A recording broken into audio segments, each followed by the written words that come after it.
First, your Moodle. So I'll go through Moodle. There are a few new things that have come in here. And again, if you have any questions, feel free to talk while we are while I'm talking, or later on. Just send me a message on Teams. If need be, send me an email, whichever way you can. Okay. So let's go through this one at a time. So those are obviously the lectures. Those I'm sure you're comfortable with. If you look down here in course outline, so a new thing, and this probably was sent out as an announcement, but the problem with announcement is any kind of announcement is that you tend to forget. So I put this on the main page. Now this is not something which I handle. This is something which is handled by the business school, which is a PASS class. Now a PASS class is a class that is run by a former student. He or she, well, in this case it's a she. She is, to the best of my knowledge, she was not my student, but she has done relatively well in 2052. So Tuesdays, if you have any questions, you can have a chat with her. She can talk to you about anything at all except for the project. She has no idea about the project. Other than that, she should be able to help you. So that's one single thing. That's one thing that you probably can avail of. Again, this is not compulsory. This is after you have been through the lecture and your tunes, and if you still have problems, please feel free to have a chat with them. I call this improvement suggestions. It's been around, it's just been a little hidden, which is if you have any queries, I would just suggest that you send me a message on Teams. Somebody's microphone is on, which is creating a little bit of a problem. So if I could request you to turn it off. Anyway, so somebody with the initials AL. Anyway, so again, if this is something that if you want to discuss something with me without letting me know who you are, this is an anonymous link. So I check these weekly. I try and address as many things as I can. The one thing that I have not been able to, and I've been after IT forever, one student had a chat with me and she said that she wanted to have control over the video in terms of speeding it up and slowing it down. That unfortunately is something which IT has not been able to help me with. I thought about putting it on Dropbox. I have been told not to. None of these videos is, especially during these trimesters, are supposed to be shareable. So I apologize about that. That's something which I can't really do something about. There might be ways around it which you can figure out. If you do, please feel free to use whatever you can. Okay. A few more things. Your tutorials are fine. A few more things will come in. Don't worry about these right now. What I want to spend 2 minutes on is this particular section, which is the section on the project documents. Okay. So you've already had access to the first three: the project details, the project survey, and the project data. I am going to talk a little bit about the presentation today in terms of what I'm expecting from you. Again, the presentation is there even in a PPT format, but my suggestion again is don't get to this till week 7 or week 8, primarily because if you start using this towards writing your report, you will realize that as you get closer to week 8, you have new ideas, you have new tools at your disposal, which implies that whatever you're going to write right now is probably not going to be very useful. That does not mean that you do not get familiar with the data. That does not imply that you don't start using the tests that you have learned during the lectures and in your tutorials. Okay, so you have to be very familiar with the data. All that I'm asking you to do is not start writing the report till week 8. Believe me, the report is small. Okay, I will go through that today. The report is small. The focus is not going to be on what you write. The focus is primarily going to be on how deeply you analyze this data. Your tutors have absolutely no idea about the project. They are not going to be involved. The only way they are going to be involved is that you're going to be sending them the project and then they send it across to me. But I'll come back to that later. Okay. This is a group assignment cover sheet. I'm assuming you all know what that is. That is what goes on top of your project. That's for later again, not for right now. And peer evaluation. Again, peer evaluation is not something that you need to fill out. But if you think that at the end of the semester somebody did not contribute, that's what this link is for. Okay, I've put an explanation down there. So let's go through the project a little bit, and then I'll start off with today's session. Okay. First, the project details. Let me click on that. So you have data on, and this is real data. What I do is I have 3 or 4 data sets that were collected by students in the past. So if you had taken 2052, let's say 3 years back, when this was a 12-week course, you actually had to design the survey, you had to collect the data and then analyze it. That's not an option any longer. So what I continue to do is the data that were collected by the students, that data I give to you, that survey I give to you. Because that survey was designed by students, it's not impeccable. In fact, there are problems in it, which is something that I want you to identify. So in this particular case, it's about women buying cars. Not something that was used last trimester. I think I used it about a year back or so. I don't think you want to go back and look at those reports and, all of us have friends across other years, somebody who's graduated, somebody who took my class. I would suggest you don't. Obviously, you have the option of doing so. I believe in a code of honesty, but I'll leave that up to you. Because the process is more about you learning rather than going through the rigmarole of the whole thing without any reason. So if you want to, my suggestion is focus on what you're learning from the process. Again, the report is in the reports place, but it's playing around with the data, which is of importance, especially if you have any intentions of getting a job in marketing analyses, which I told you is a very lucrative field, which is going up by the day. You probably want to get your hands dirty. So that's the best way of describing it. Okay. So the data description are provided in here. Okay. You need to start off by, and this is week 8. Before that, you just get your hands dirty with the data. You need to start off by identifying aims. And you have been exposed or will be exposed a little bit in your tutorials about how to create an aim. The aims are really, really flexible. Okay? They are not set in stone. No two of you should have the same aims. At the end of the day, however, an aim should be something that should be translatable into one of the 4 P's. Decrease the price, okay? Or advertise a certain aspect of the car, advertise a certain aspect of the service. Instead of selling red cards, focus more on blue cards. That's the product component. I've talked about the price component. I've talked the promotion component. I've talked about the product component, product where you actually change the product. The one place where you might have a little bit of difficulty as far as this data goes is the 4th P, which is place. Okay?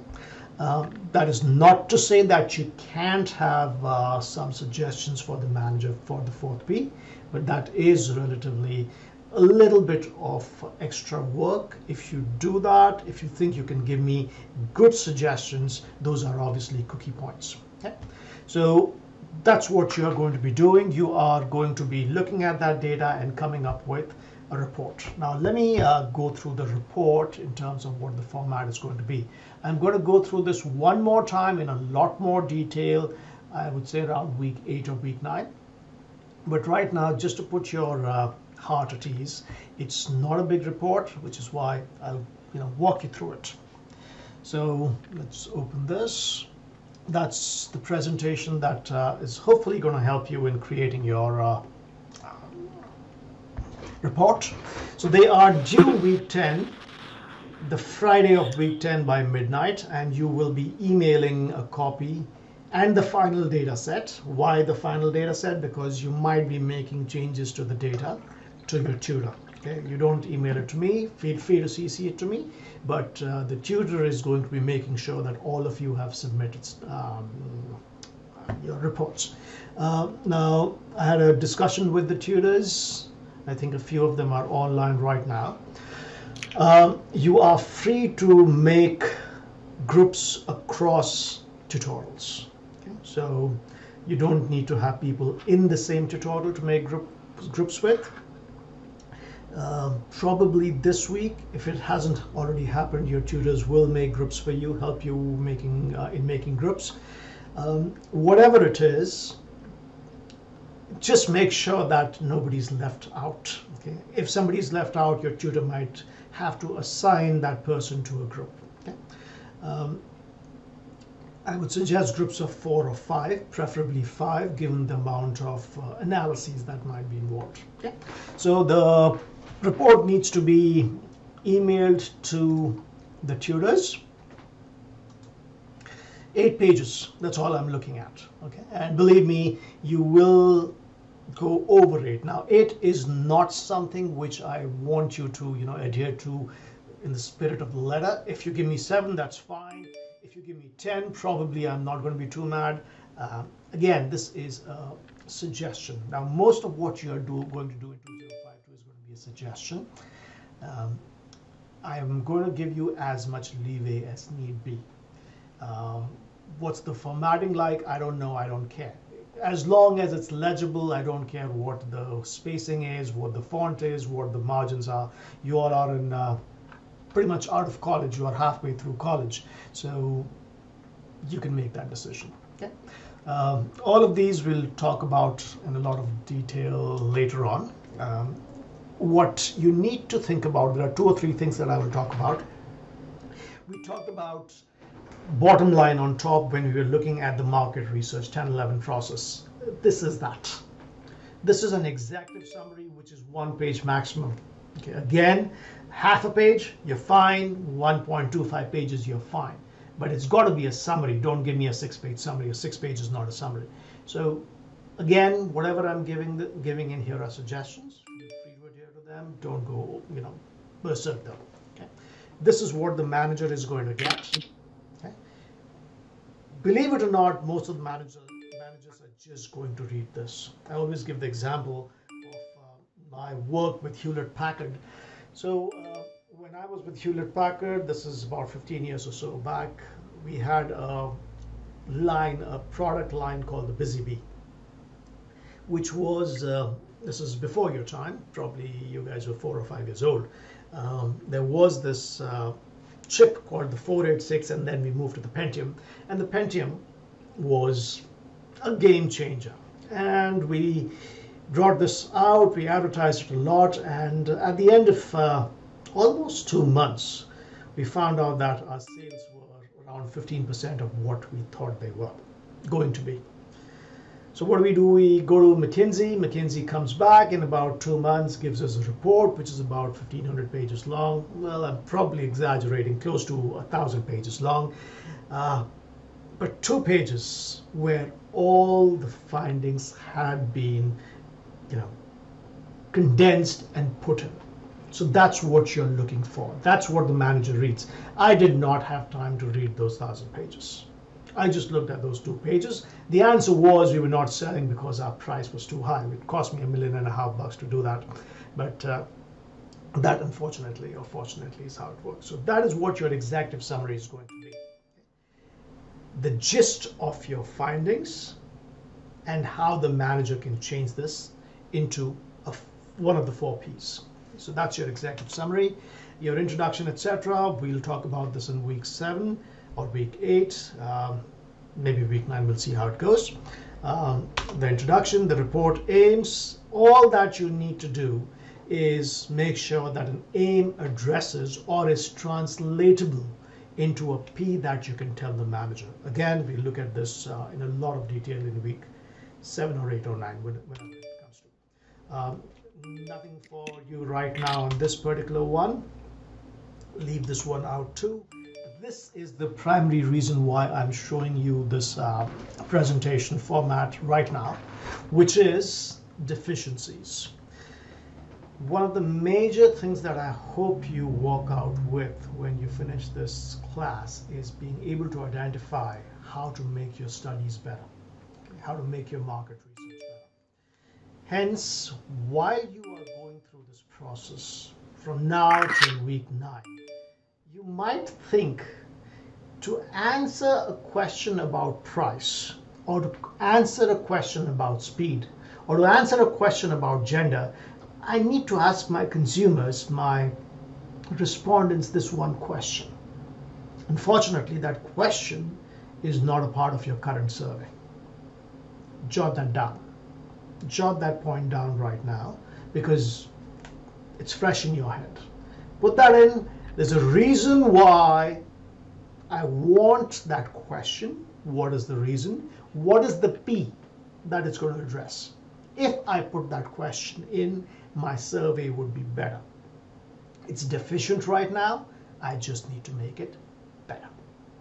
Okay? So that and the executive summary are the two things that you work with throughout the semester, even when you're just cleaning the data, even when you're just playing around with the data. Okay? So I'm going to stop here, references, etc. And as I promised you, I'll probably come back to this towards week 7, 8, or 9, depending on how fast or how slow we are going. That should be it for everything that's new in here. After today's lecture, a few more of these tests will become available to you. Your quiz will be discussed. This particular tutorial, they'll probably spend about 5 to 10 minutes talking about the quiz. And your results should be hopefully in by Friday of this week. So again, the only reason why I ran this quiz was because the university makes us do so, so that you have the chance of withdrawing from the course if you want to. So those results are going to be with you towards hopefully the end of the week. I will, of course, send you an email when those results are uploaded. Okay, so that takes care of whatever I had to talk about, the paraphernalia rather than the actual course. Okay, so whatever we are going to be doing today is going to be part of what I call module 2.2. You have these slides. Okay? I am not going to go through the slides again, primarily reason being because this is not a place where it's about showing you a slide and you realizing what's happening. It's going to be more about you looking at the route which is going to take you to a certain test. Okay, so if you want to look at the slides, all the slides are in this particular module. There are going to be 3 tests that we are going to be working on, which are outlined in here: the one sample t-test, the independent samples t-test, and the paired t-test. Okay. We are going to work primarily on a blank sheet of paper as well as SPSS. So those are the 2 things that we are going to be working with. Okay, so let's start off with what we did last time.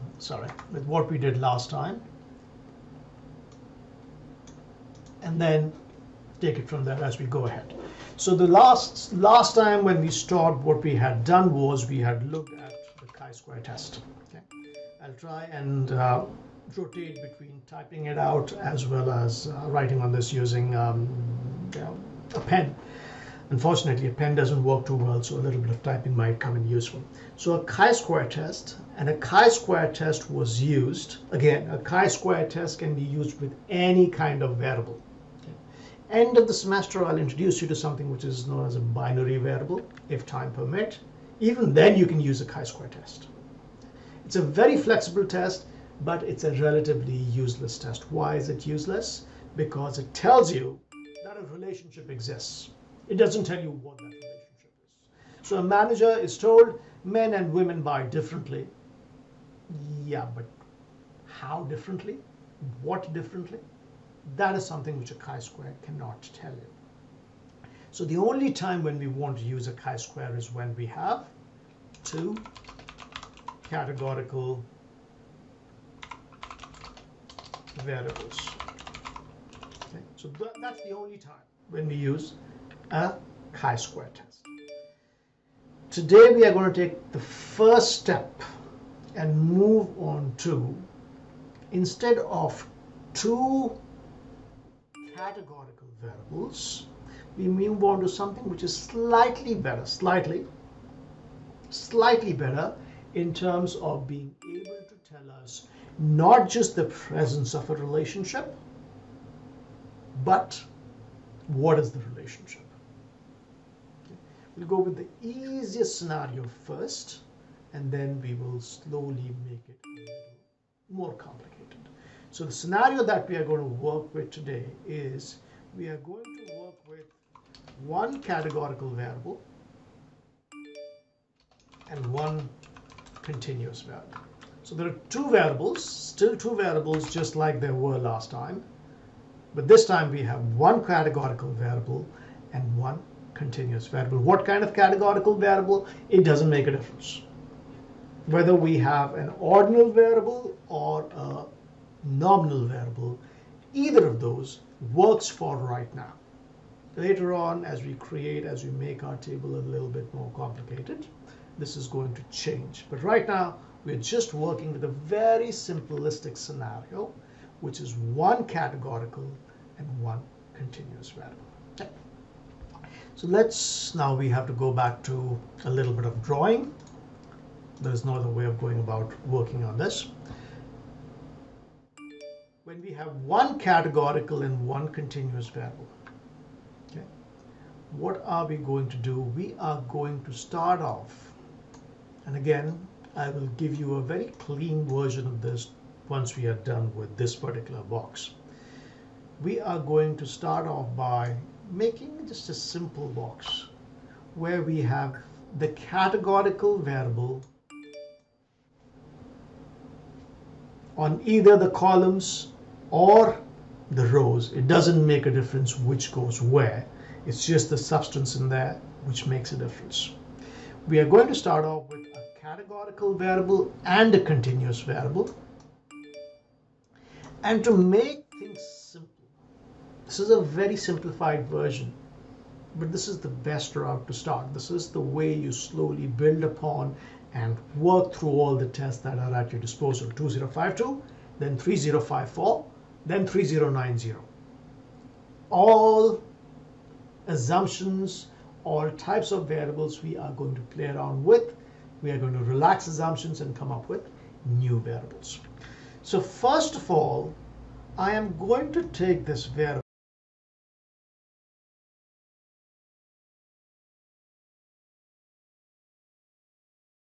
Solutions are based upon segments. We've talked about the STP framework, the segmentation, the targeting, and the positioning. Okay. So we are going to give a solution which is marketing based rather than statistical. So we are going to call a categorical variable a segmentation variable. And you'll understand in a second why. Well, I know how to spell segmentation, believe me. Segmentation.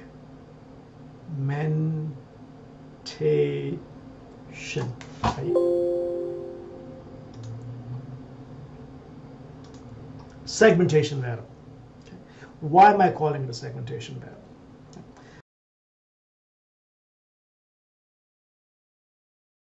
Nominal variable, males, females. There is no order to it. So it's a categorical variable which is nominal in nature. Now, as far as this box that we are drawing, it doesn't make a difference whether this is a nominal variable or an ordinal variable. It will at a certain point of time. Right now, it doesn't. Right now, any categorical variable, nominal or ordinal, you're going to get the same results. You're going to be pointed towards the same test. The reason why we are making this box is because it's going to help us run a certain test, the correct test. So we are going to start off with gender. What are the two genders? Again, we are not going with gender fluidity. There is nothing wrong with gender fluidity. It's just that statistically, right now, we're going with a simplistic scenario. If you want gender fluidity, in research we work with gender fluidity, but right now we are taking baby steps. So we have just two genders, male and female. Let us assume that these are our two segments. So I've taken a categorical variable and turned it into segments. Alternatively, let's look at the three types of cards. So we have the kind of card that you purchased. Purchased car. The purchased car can be American. Did somebody have a question? Nope. Okay. So the purchased car could be an American car, it could be a Japanese car, or it could be a European car. So I have three segments of consumers: consumers who have bought American cars, consumers who bought Japanese cars, consumers who have bought electronic cars. So there are three types of cars. Okay. Again, these are three segments. Is this the quotient definition of a segment? It's not. But we go with the assumption that these are three segments. Now, the number of possible segments is the driving force behind identifying what test to run. In this case, the number of segments is 2. In this case, the number of segments is 3. Let us suppose there is another variable which is called education. And in education, you have 4 segments which are finished school, finished undergrad, finished master's, finished PhD. 4. Each of these will have a different test. Each of these is going to have a different test. Okay. We have one more scenario, which is I am not even going to look at segments and assume that there is only one segment, which means I am not dividing my sample at all. I am not dividing my sample at all. I am analyzing everybody together. So how's this going to go? This is going to go this way. I have one segment. I have 2 segments. I'm analyzing one segment, which means everybody's clumped in together. I have 2 segments. I'm going to break my sample into 2, males and females. I am going to break it into 3, American, Japanese, European. I am going to break it into 4, which is school, undergraduate, master's, and PhD. So this is the number of segments that you're analyzing is what goes on top. Okay. So that's the first thing that you need to identify. And as we go through this today, hopefully it's going to get a little clearer. Okay. So first thing, what do we have? We have the number of segments that we are analyzing. That goes in the row or the column, whichever way you want to make it. That doesn't really make too much of a difference. We could flip these around, it'd be the same. The second one is the number of questions from these segments that we are analyzing simultaneously. The key word is simultaneously, and you'll understand why that word is important.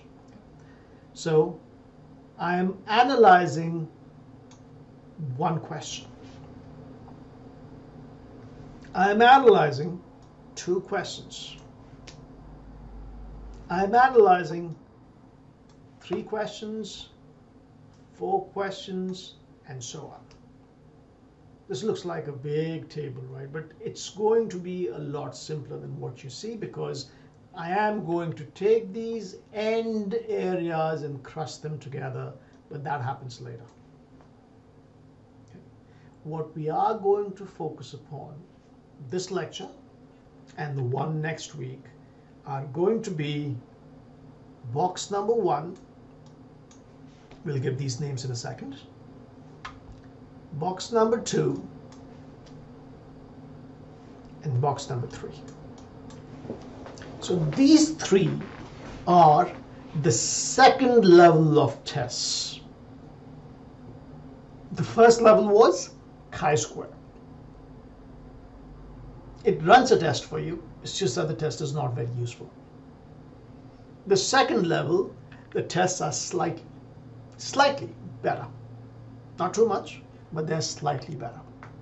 And these 3 tests, these set of 3 tests are together known as t-tests. All 3 of them are known as t-tests. It's just that there are 3 different types of t-tests. We'll look at each of these individually. First thing that we are going to do today is look at one set of people, which means I'm not looking at differences across genders. I'm not looking at differences across the kind of car that you buy. I'm not looking at differences across education. I'm just collapsing everybody together. I'm just collapsing everybody together and analyzing them together. The continuous variable is one question. All these people have answered one question. So one group of people, one question. And this is known as, statistically, it's called a one sample t-test. It's easy to remember, it's one sample because I'm not breaking my sample. The sample is one.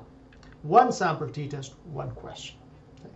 Now this is the build-up of the test.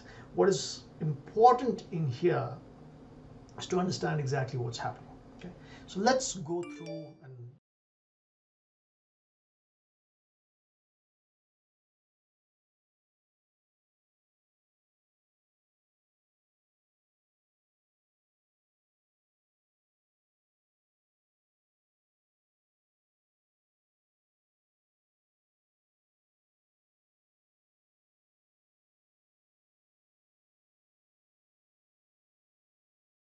did not say do females. I did not say do the educated.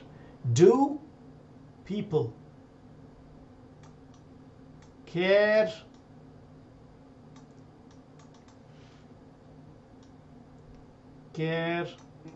about speed in a car? Now, how is this question, and this is why you need to look at all of these as an aim. How can you translate this statement, this question that you have, this test that you want to do? How do you translate that into one of the 4 Ps for the manager? Okay. Now, if you were in class, I would ask you to, give me answers, and then, there would be a lot of conversation.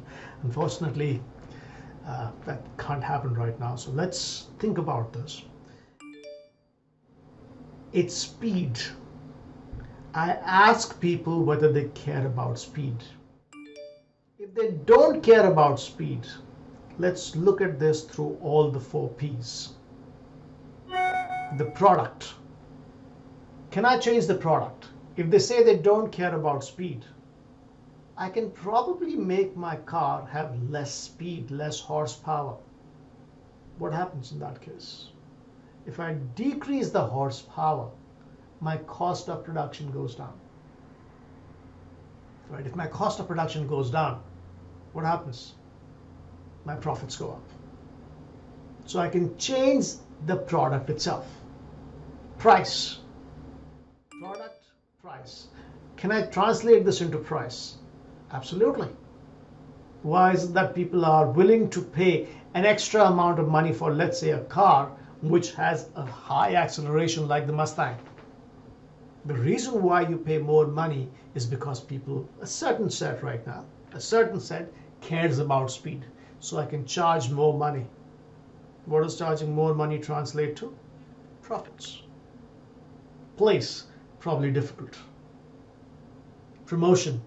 I've talked with price, I've played with the product. What about promotion? Advertise the speed of a car. Advertise the speed to a certain target segment. What happens? More people buy the car.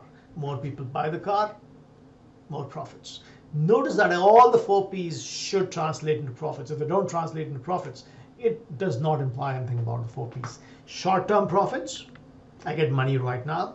Long-term profits, people get to like my car, my brand equity increases, as a result of which more people come to me. So short-term or long-term profits, every single thing needs to translate into profits.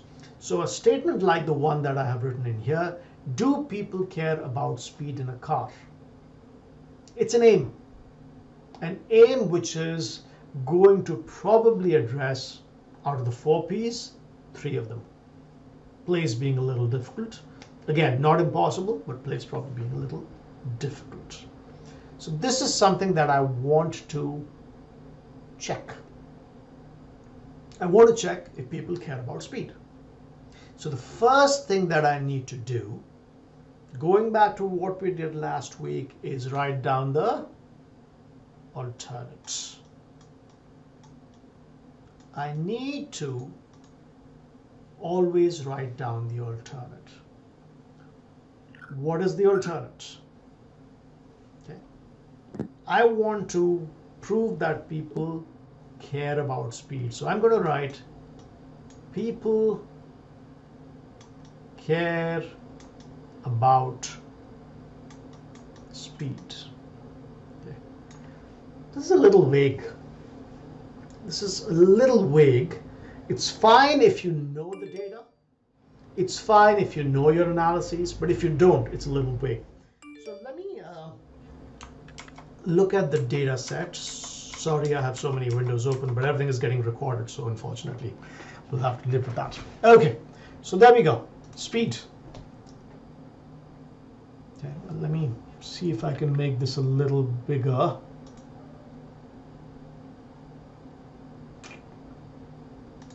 Probably not, so I'll just clean this out.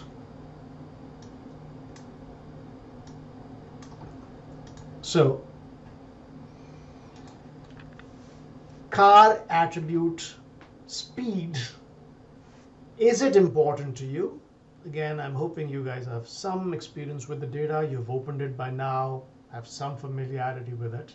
The question is speed important to you? 1, not important to me. 7, extremely important to me. Okay. So I need to start off by understanding first, what is the point of indifference? 1 says, this is not important to me. 7 says, it's very important to me. What's the middle point of the scale? 1 and 7, the middle point is a 4. If people tell me they are at a 4, they don't think speed is important. They don't think speed is unimportant.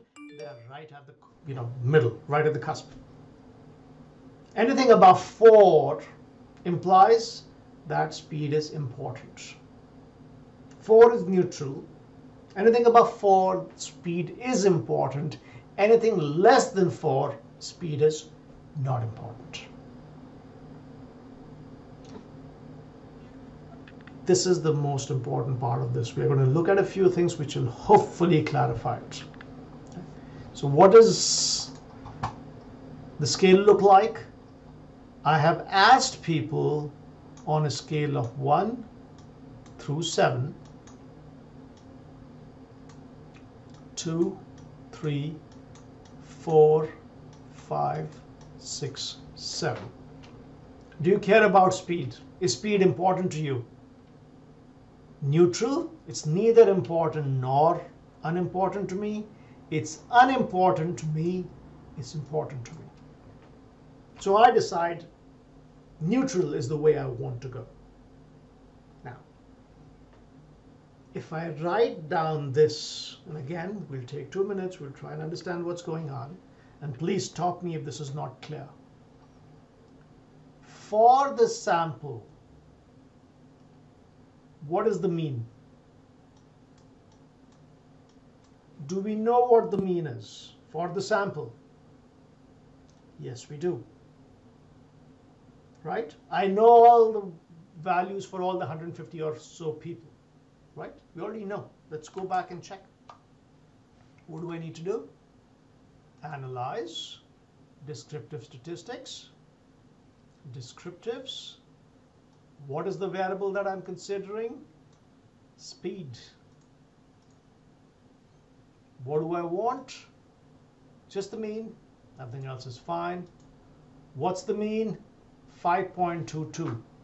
I know what the mean of the sample is. This is the gist of statistics.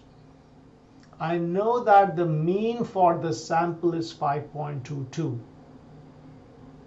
Okay, but that's not what I'm looking at. What am I looking at? Instead of surveying these 154 people, there you go, 154. Instead of looking at just these 154 people, if I were to look at my entire population, how confident would I be that for the population, this mean is going to be above 4? For the sample, it's already above 4. Can I make a statement which says that the mean of the population is also going to be above 4? Can I make that statement? And if so, with what degree of confidence? So, notice what I'm going to do. X is 5 point something something, whatever it was, I think it was 5.22. My H naught is going to be, not for the sample, but for the population, the mean is greater than 4, S standing for speed. The mean for the population for the attribute speed is greater than 4. How can I make that prediction? How do I make that prediction? That prediction is solely based on two things. What are they? The mean and the standard deviation. We talked about this last time. Okay. What is standard deviation? If people give me answers all over the place, if a lot of people have given me 1, a lot of people have given me 7, I don't know what I'm going to see in the population. But if everybody is relatively close, then I can make a confident projection. And that level of confidence is, if you remember from last time, is the value P. So let's introduce ourselves to the alternate in this case, which says the population mean for speed is greater than 4. Why did we decide upon 4 again? Because 4 is the point of neutrality. There is no other reason. Okay. Somebody might come up and say, one of the managers says, 4 is the point of neutrality, but I want people to really think it's important. We do this in education, we do this in pharmacy. What is it that we do? We say, if people give me a 6 or a 7, they like me. Anything less than that, it's not something which is good. 6 and 7 are the only... Question? SW. Oh, okay. All right. So 6 and 7 are the only ones which imply that people like me. If people give me a 5, they're saying they like me, but they're not, that's not what I'm aiming for. I, as a teacher, want people to give me a 6 or a 7. This is known as the top 2 box phenomenon. We'll talk about that end of the semester. But right now, all I'm saying is the point of neutrality is the middle. We are going to assume that it's the middle. Anything above 4, people give importance to that attribute. Anything less than 4, people do not give importance to the attribute. Now look at the alternate that I just wrote down. Is there an equality in there? There isn't. If somebody said prove that the importance given to safety is a 4, can you prove it? You can't ever prove that. You can't ever prove an equality. So what are you going to do? What you're going to do is you're going to create an alternate which has an inequality, a greater than sign, a less than sign, or not equal to sign. You have to create that. No matter what your aim is, you have to create an alternate which has a greater than sign, a less than sign, or a not equal to sign. In this case, the mean of speed is greater than 4. That's my alternate. What is my null? The exact opposite of this, which is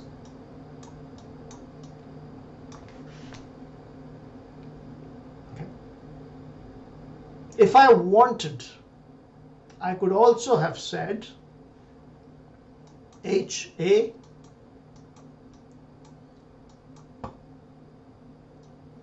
is not equal to, whichever way you want to write it, 4. That's also perfectly correct. In this case, the null is going to be H0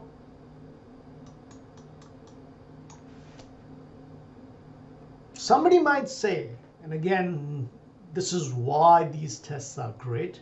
Somebody might say, come in and say, I think that people actually think that speed is unimportant. In which case, what's my alternate? In that case, my alternate is H A is less than 4. H naught is greater than or equal to 4. All three of these alternates are correct. All three of these nulls, they are correct. Which one do you want to go with? It depends totally on you. And no matter which one you go with, once you look at the results, you will always pick the right alternate.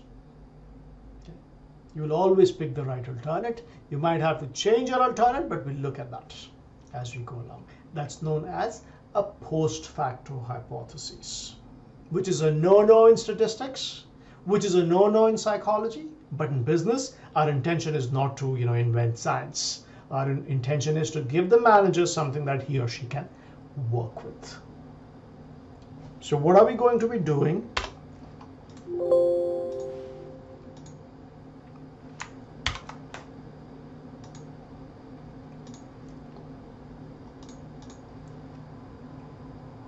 We are going to now run a test checking for, and we'll come back and do something else in 10 minutes or so, checking for HA greater than 4. This in English translates to people, sorry, I should be writing new speed out here.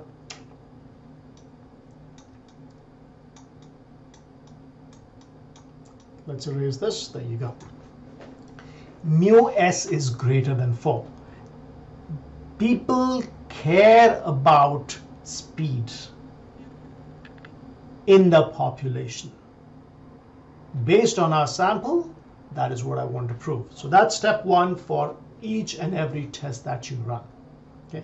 When we come to other tests, probably I'll ask you to just do this at the back of your head. You will not write this down. But right now, for the first 3 weeks at least, this is something that's got to be at the back of your head. And you'll notice that no matter what you do, as long as you follow the steps, you'll always have accepted or rejected the right hypothesis. Okay? So I'm going to assume, and I'll look at the alternate also later on, that this is my hypothesis. For every alternate, there's got to be a null. You're probably going to be looking at writing both of those. I want to check if there is enough evidence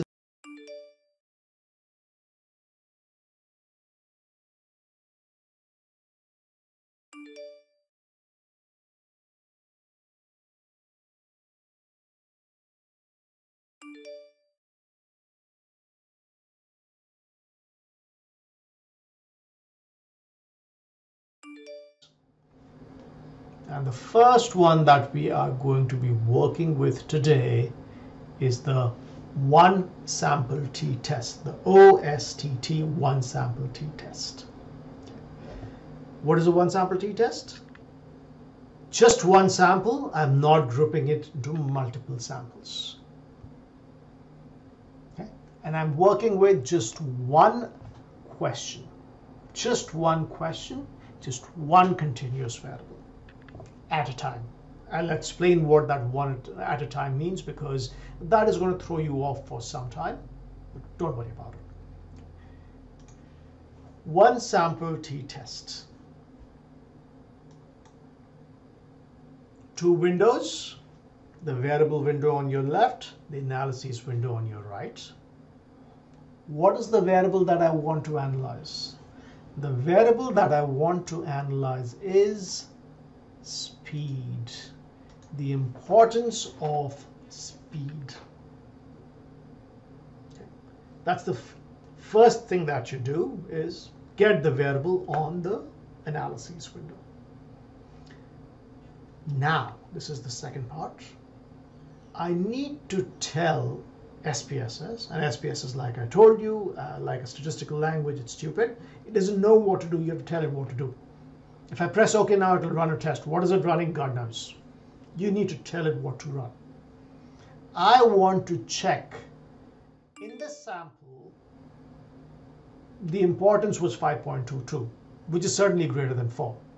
But based on that 5.22 and the standard deviation that goes along with it, can I project with a certain degree of confidence that in the population the mean is going to be greater than 4? Why do we decide 4?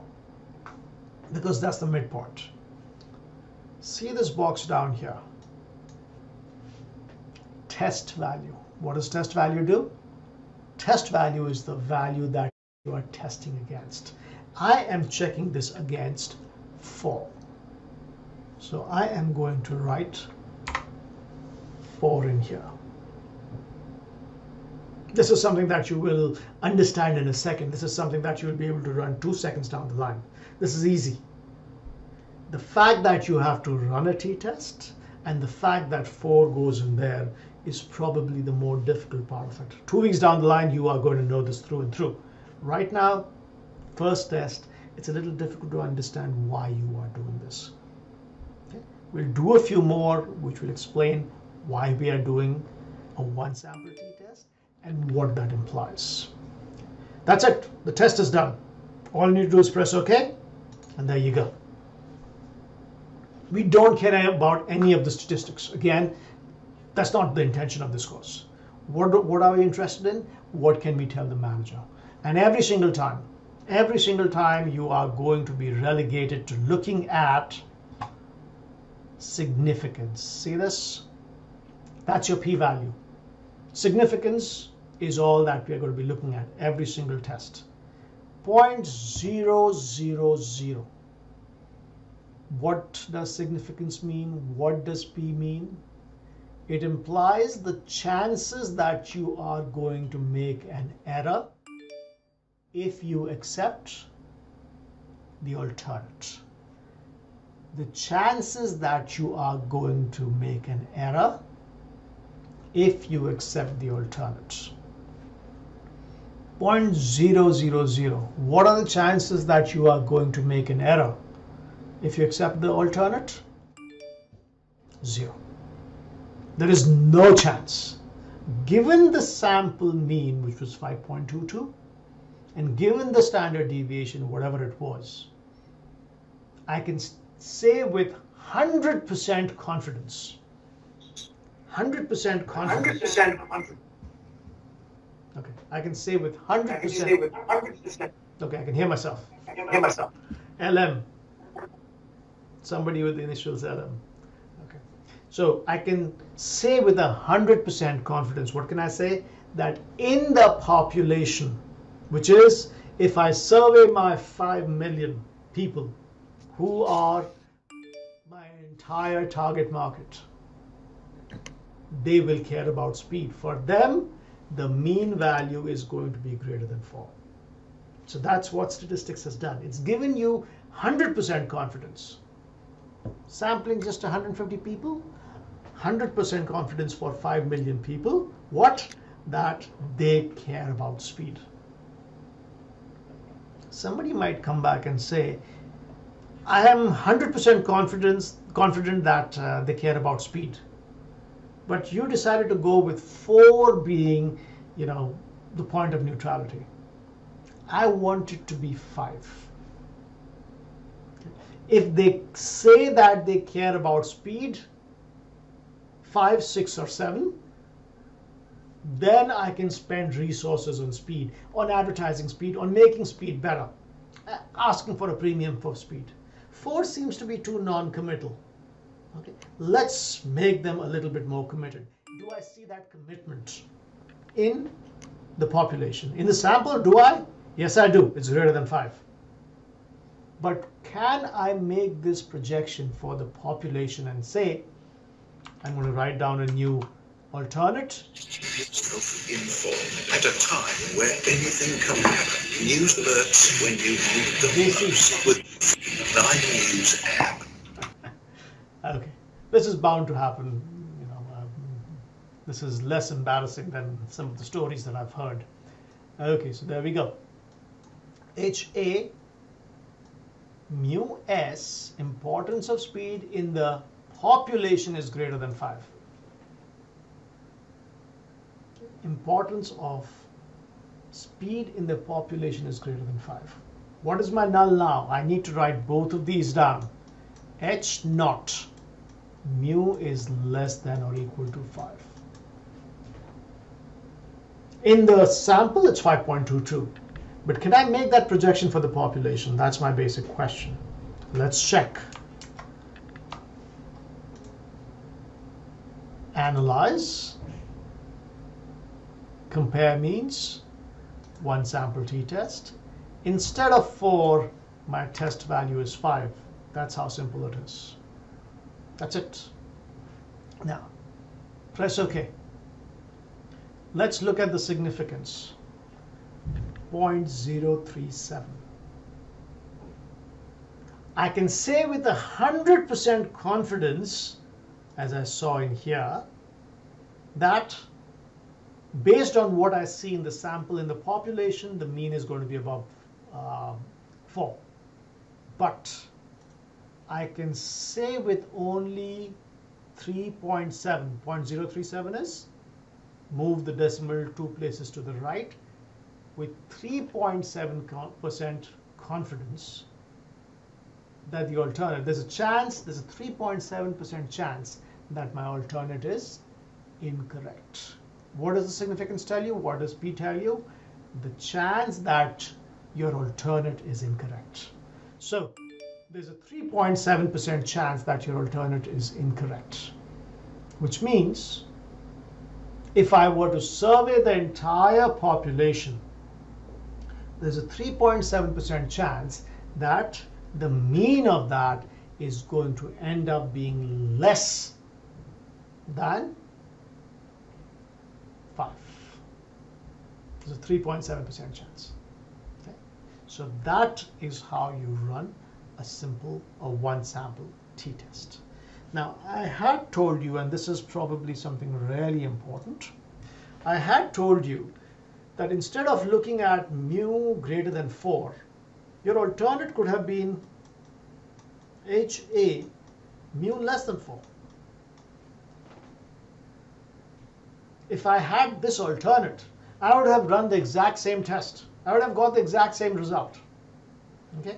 My H naught would have been mu greater than or equal to 4. I run this test, there is no difference. Do I accept my alternate, which means mu is greater than mu is less than 4? No, you don't. Why? Because there is one more step, and I'm driving this point again and again. Looking at the significance, and there's always going to be a second step, a third step, depending upon the test that you run. In a t-test, not only do you look at the p-value, which is the significance, there is one more thing that you look at.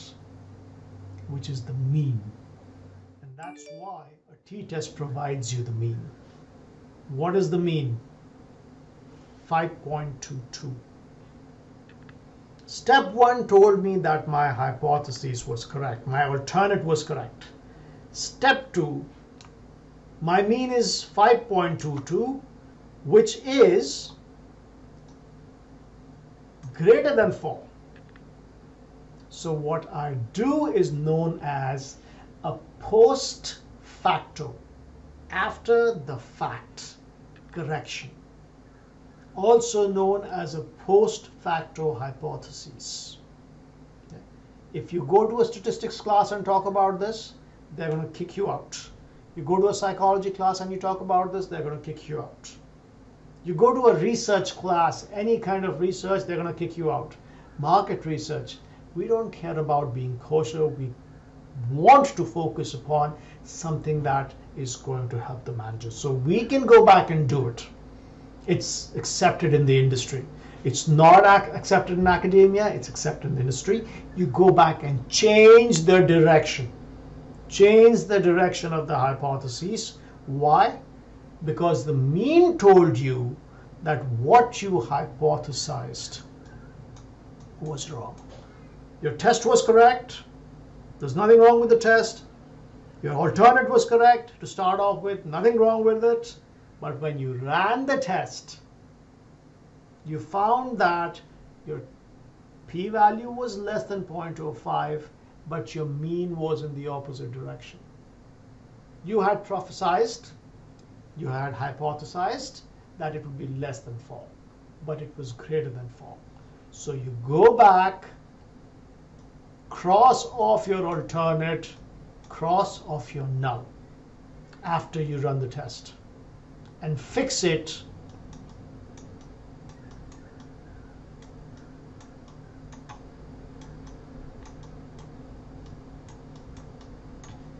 to what the results tell you. Okay? This is something which you will be allowed to do only in business. Business when we are looking at a consultative approach. Business not when we are looking at it in terms of academic research, only a consultative approach. Why? Because the focus is not on statistics. The focus is not on being kosher, on being pure. The focus is tell the manager what the right answer is so that you can change it to one of the 4 P's. That's what the intention is. Let's do a few more of these tests because that's the only manner and form in which you are going to get comfortable with this. We looked at speed. We have a total of, I think, 12 attributes. Let's look at one more attribute. Let's look at comfort. Now this is going to seem so much simpler than the first round that we did. So we are looking at one group of people, one sample t-test. Do people care about comfort in a car? Do people think comfort is unimportant or do people think it's important? So my question is, do people care about comfort? If they care about comfort, I'm going to spend money in making a better product. I'm going to advertise comfort. I'm going to charge you more for a comfortable car. On the other hand, if people do not care about comfort, I'm not going to spend extra money on comfort. Why give them the leather seats when cloth seats are fine? Why make a heated steering wheel when a simple steering wheel is fine? So I want to know about comfort. So what am I going to do? I'm first going to write my alternate. What is my alternate? Here's the nice and easy part, exactly what we did earlier. All we do is mu comfort is greater than 4. C standing for comfort. That's it. That's your alternate. Okay. I promise you they're not going to be this easy as you go along. They are going to get tougher, and when they get tougher, there are 2 things that you're going to do. Probably resort to English, and then at one point of time, just stays at the back of your head. You don't actually put it down on paper. What's the second one? An alternate needs to be followed by a null. If you were in statistics, you would have done it the other way around. We, however, in business are going to do exactly the other way around. There we go. Okay, so mu for comfort is greater than 4 is my alternate. Mu, which is the population mean for comfort, is less than or equal to 4 is my null. How do I run this test? Let's get rid of all that we have in here. Analyze, compare means, one sample t-test. I'm going to reset everything.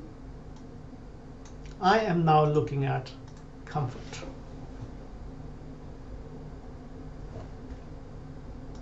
Test value.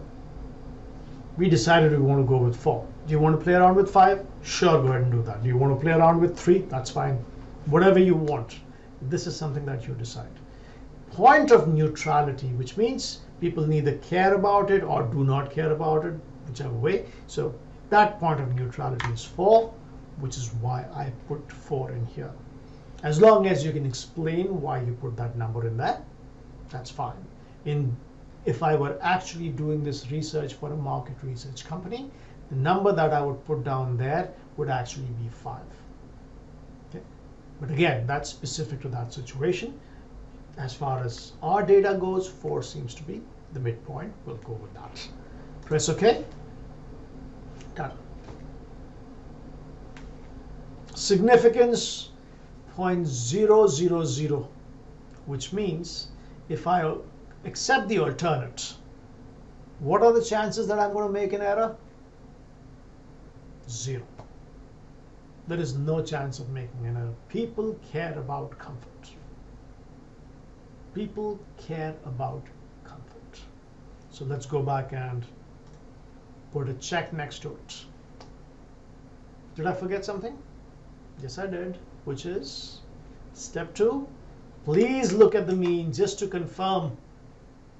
Let's have a look at the mean. Mean is 6.74. Oh God, people do care about comfort. People seem to care more about comfort than they do about mean. I can't compare them right now. All I can look at is the mean. So what have I done? I checked for the importance of comfort. What did I find? Number 1, the chances of me making an error on my alternate was 0. P is 0.000. And second, the mean was in the right direction. Had this mean been 2.74, what would I have done? I would have gone back to my alternate, turned it around. My alternate in that case would have been mu c less than 4. I would go back and also change my null, mu c greater than or equal to 4. Now, remember when I started off, I said we are doing these individually.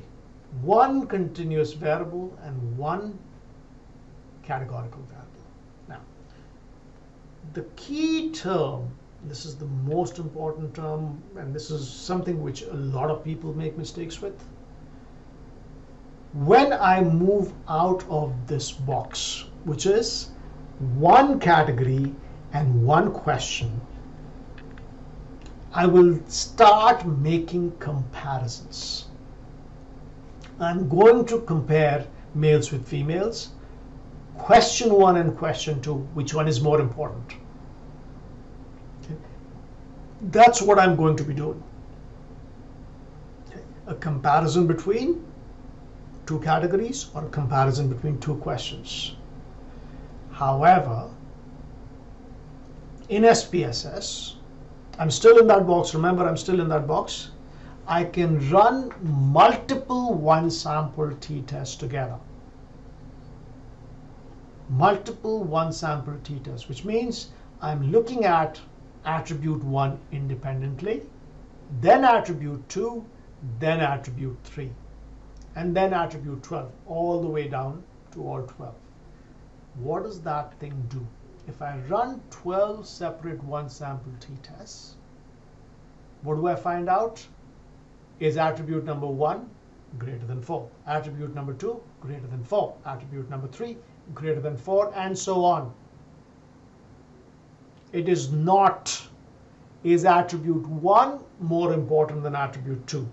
It is not more, attribute 2 is more important than attribute 3. There is no comparison. So see what I'm going to do now. Analyze, compare means, still one sample t-test. I'm going to reset everything. Here is my question. What attributes do people care about? There are 12 attributes that hopefully you all are familiar with by now. There are 12 attributes starting from comfort all the way till speed of repairs. There are 12 attributes. I want to know which ones do people care about. Not which one is the most important, but which one do they care about. I'm going to run all 12 of these tests together. This does not mean I'm comparing them against each other. This is an individual test for each and every attribute. Based on this, what you're doing right now, you cannot say, even if the mean of comfort is greater than the mean for safety, that does not mean anything at all. That is a comparison across two attributes. That's a different test. We are not going to test that. We are just going to touch each of these individually, and I want to check which one of these, out of all these 12s, which ones can I make a confident projection? For which one of these can I make a confident projection that in the population, from the sample, in the population, the mean is going to be greater than 4. That means people care about these attributes. So all 12 of them being run at the same time, but there is no comparison across the two of those, any two. These are all independent tests. Each of these is a separate one sample t-test, which means you've run 12 one sample t-tests at a go. If you had taken this class about 10 years back, this option was not available. You didn't have the computing power. You didn't have any kind of capabilities. These computers were damn slow. And when I was in my undergrad, I actually had to punch holes. So it was a different time and place. Now, on the other hand, all 12 of these are going to get done, and you won't even see a time delay. There you go. All 12 of them done. Let's look at the means. All of these seem to be important, which means for all of these, I can say people care about these attributes. But I would be making a small mistake in there. Why? There's a second step. For each of these, significance is 0.000, which means that the alternate, what is the alternate? H. A is mu for all 12 attributes is greater than 4. How would I write it? Any way you want. I am going to just write my HA is mu 1 through 12 is greater than 4. See, the intention is not to write a perfect hypothesis. The intention is to write a hypothesis that is correct, and that is something which conveys the meaning to the person who is reading it. Who's reading it right now? It's just you. So it has to convey. All I'm saying is all the 12 means are greater than 4. That's it. So what is my null? My null is mu all the 12 means are less than and equal to 4. The equal to again has to be in the null. What is it that's wrong in here? If I go through the means, all of these are greater than 4 except for this guy, this last one. This guy is going to be a pain in the rear throughout this trimester as we work with this last attribute. This guy's going to be different from all the others. They want to be, he or she wants to be different from all the others. What do you see in here? The mean is less than 4. The mean is less than 4. which means people actually think this is unimportant. All the other attributes are important, but speed of repair, how fast your car gets repaired, is unimportant. So I need to go back and look at my hypotheses. After I run the test, I find that this is not correct. What is the correct answer? The correct answer is HA mu 1 through 12, sorry, 1 through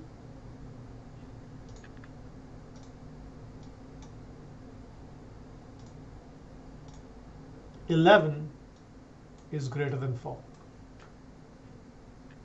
But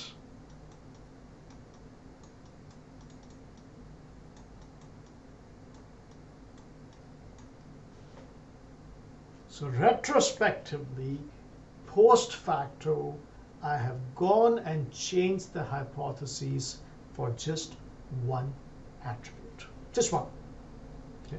All the others are exactly the way they were. So 2 steps. What are the 2 steps? The 2 steps are, first look at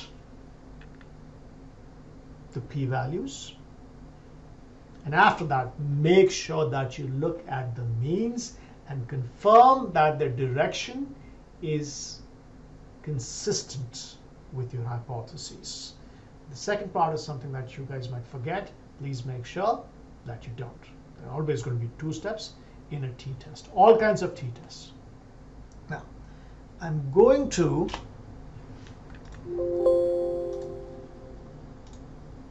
run one more thing by you. Okay.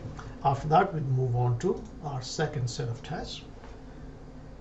What is that? So hopefully all of you are familiar with the 4 different categories of variables that we have.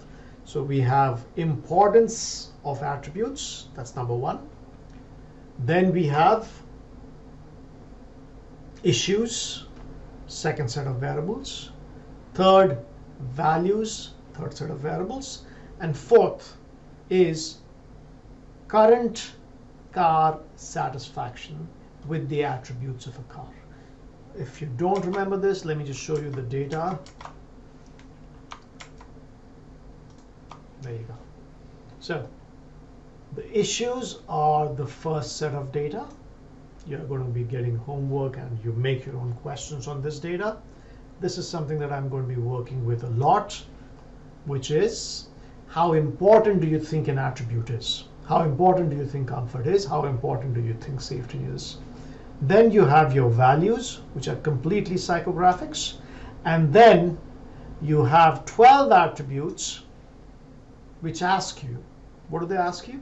They ask you, given the current car that you have, the current car, all these guys are luxury car owners. Okay, they've either bought an American, a European, or a Japanese car. Given the current car that you have, are you satisfied with comfort or not satisfied with comfort? Scale of 1 to 7. 1, very unsatisfied. 7, very satisfied. Are you satisfied with safety? 1, very unsatisfied. 7, very satisfied. All the way down to speed of repairs. Are you satisfied? Are you very unsatisfied? Are you extremely satisfied? There's one more question down there. And this is going to be one of the most important questions, because as marketers, one of the major things that we study is satisfaction, customer satisfaction. So overall, are you satisfied with your car? That again is on a scale of 1 to 7. 1, very unsatisfied. 7, very satisfied. So here is what we are going to do. We want to check if our consumers are satisfied with us overall, and of these 12 attributes, so we have 10, 12 attributes, out of these 12 attributes, is there something that they are dissatisfied with? Okay. So what are we looking at? We are looking at 12 attributes of the car that you currently own.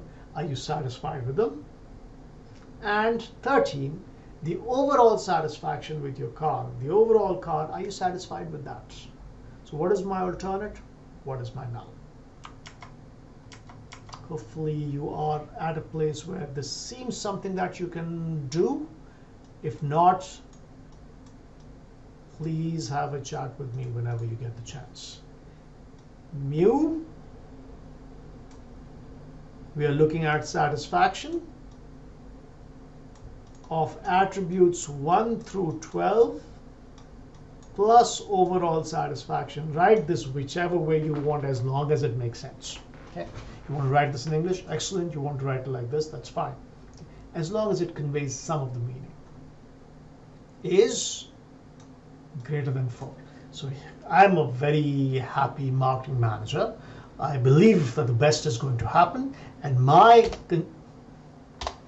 conjecture is, my hypothesis is, my prophecy is that people are going to be happy with every single attribute. Okay, that's my alternate. Which means there is the devil which comes back and tells me, nope. The devil's advocate says that they hate you on every single thing, which is mu satisfaction 1 through 12 plus overall satisfaction is less than 4, less than equal to 4. They are actually unsatisfied with you. Okay? So we have the happy manager and the opposite of that. Who is it? You know, the person who really thinks that you are not doing a good job. And then there is that internal manager who comes back and says, well, I am your commanding officer, and I think you're doing a terrible job. And I hypothesize that people hate you on everything.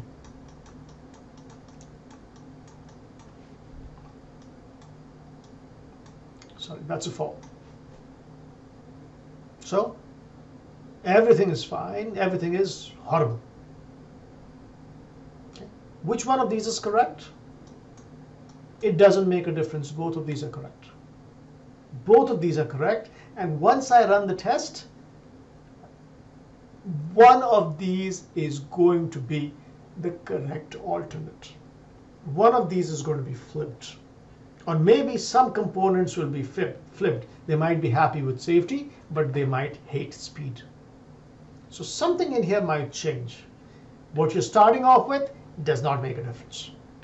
What you end up with, you have to be careful. And if you read everything correctly, no matter how you start off, the end result is always going to be correct. So let's try and play with this. Analyze.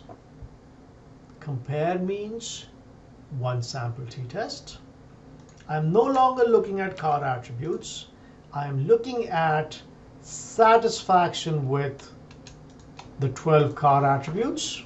The car that you currently own, how satisfied are you? And then finally, one more, which is overall satisfaction. Test value, still 4. If you want to play around with the different number, that's good. If you don't, that's fine too. Press OK. All your results out in a second. So, significance, I'm spoiling you because you are not going to get significances which are going to be this consistently less than 0.000.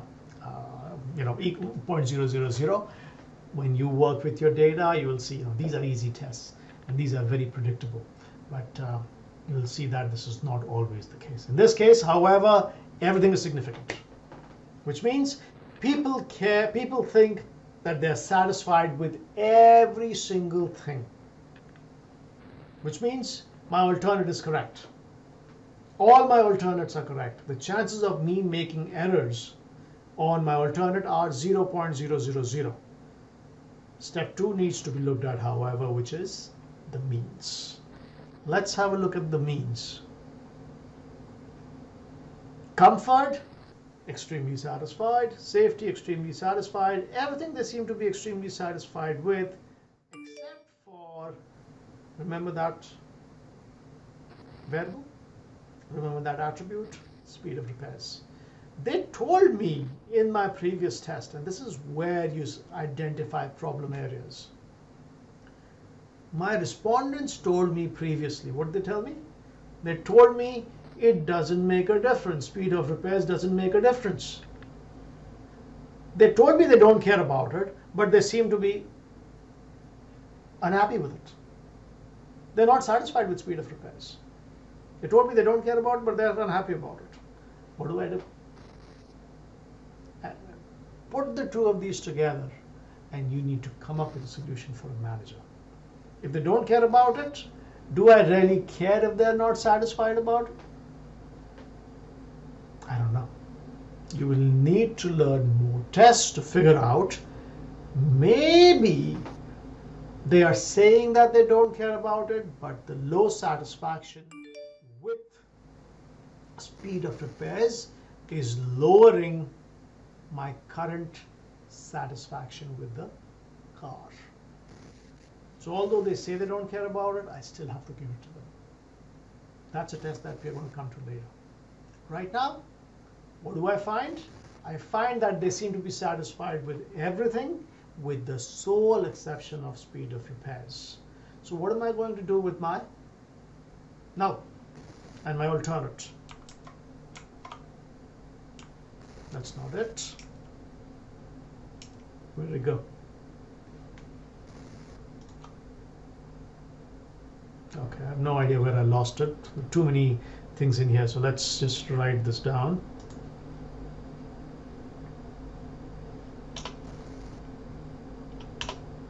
There you go, there it is. So this is what we had started off with. It's mostly correct, but I need to change it a little bit, which is going to be HA is mu satisfaction 1 through 11 plus overall satisfaction is less than 4. Sorry, is greater than 4.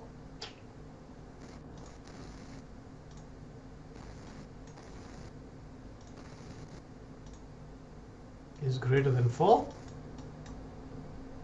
And HA mu satisfaction with attribute number 12 is less than 4. So I'd started off with one set of alternates. Unfortunately, by the time I'm done, there are 2 categories. 12 of them they're happy with, 13th one they are unhappy with.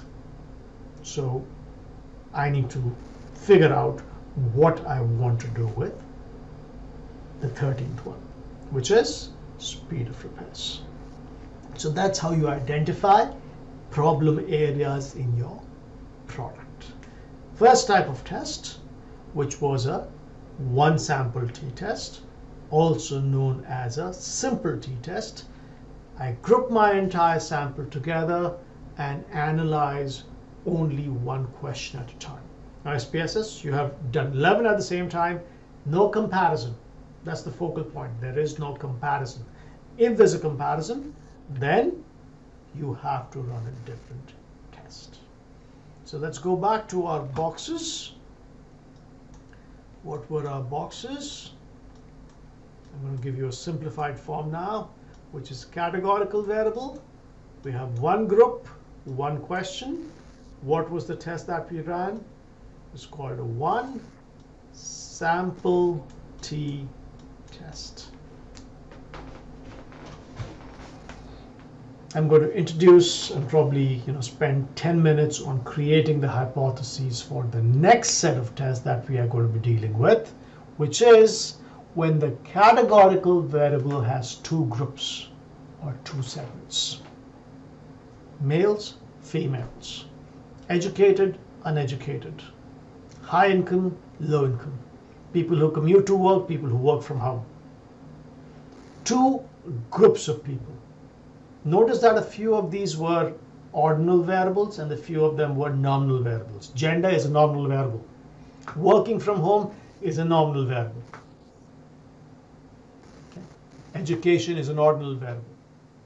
Income is an ordinal variable, but just 2 levels. So 2 levels, 2 groups of people, and I am going to analyze just one question.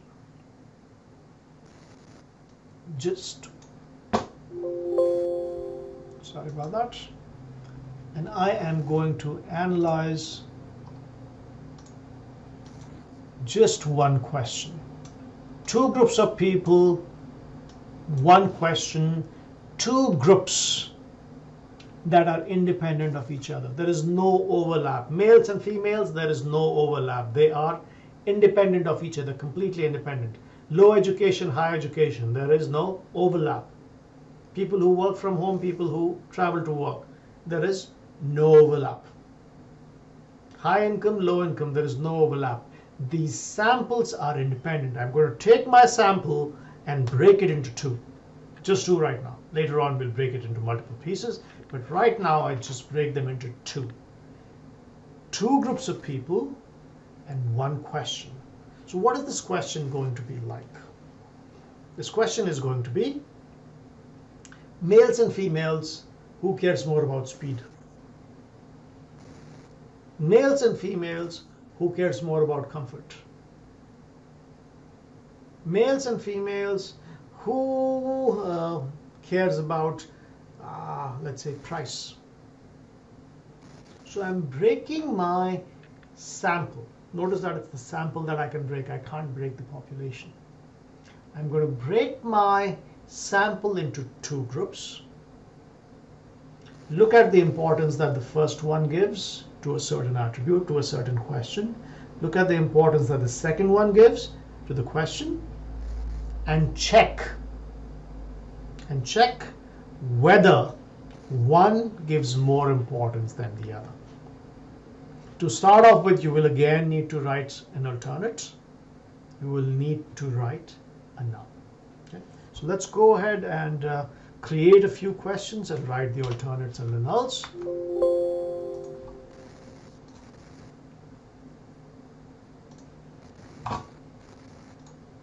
So my question is, something that I want to analyze is, I want to check, and this is a perception that most of us have, whether males give more importance to speed as compared to females.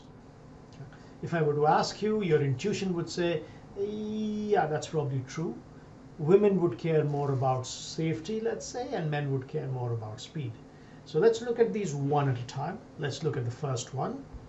My alternate is going to be, and this alternate is based on my intuition. My intuition might be completely worth, it might not be worth the paper it's written on, so to say. It might not be worth anything at all. So HA,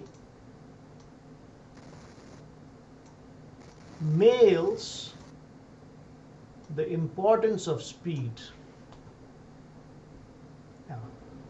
This is a projection that I'm making onto the population. In the sample, I know the importance that women give to speed. I know the importance that men give to speed. So in the sample, I already know what's happening. I need to make a projection about the population. Okay. So what am I going to say? These guys, which are the men, they care more about speed as compared to women. So I'm using males and females. Excuse me. So men care more about speed as compared to women in the population. That in the population, nobody says it, but it's implicit, because in the sample, I already know. What's the null?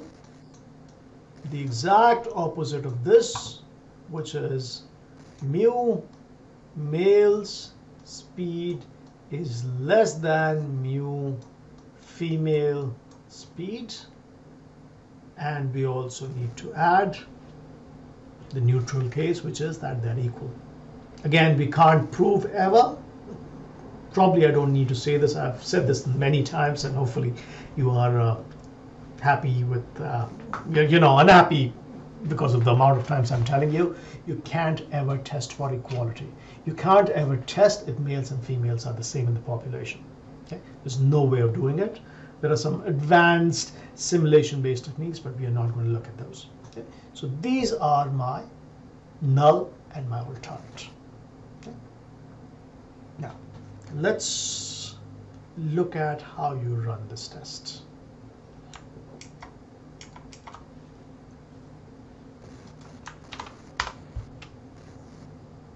Analyze. Still sitting in here. Compare means independent samples t-test. I'm taking my sample, breaking it into two independent groups. The 2 is implicit in here. Okay, the 2 is implicit in here. Don't worry about it. You know, if you don't remember the 2, it's not needed. It's breaking it into 2 independent samples. Press OK. So the question that I want to analyze is importance of speed. Ever since I was a kid, I've been told women are safe drivers, men on the other hand, you know, want speed, want thrills, so men probably care more about speed. Women care less about speed. So that's the variable that I want to analyze. There's something else in here that you need to do, which is, see this box down here? It's called grouping variable. Okay, what is grouping variable? SPSS has no idea what you want to analyze.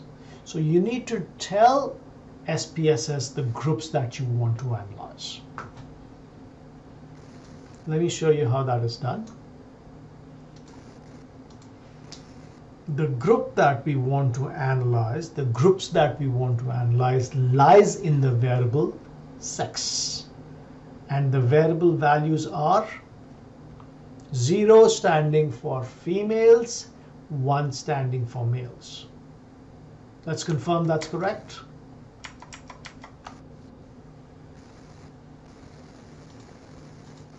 Zero stands for females, 1 stands for males. So, where did my test go? Ah, there you go. I have to tell SPSS what is it that I'm comparing. I'm comparing group number 1, which is women, which is represented by 0.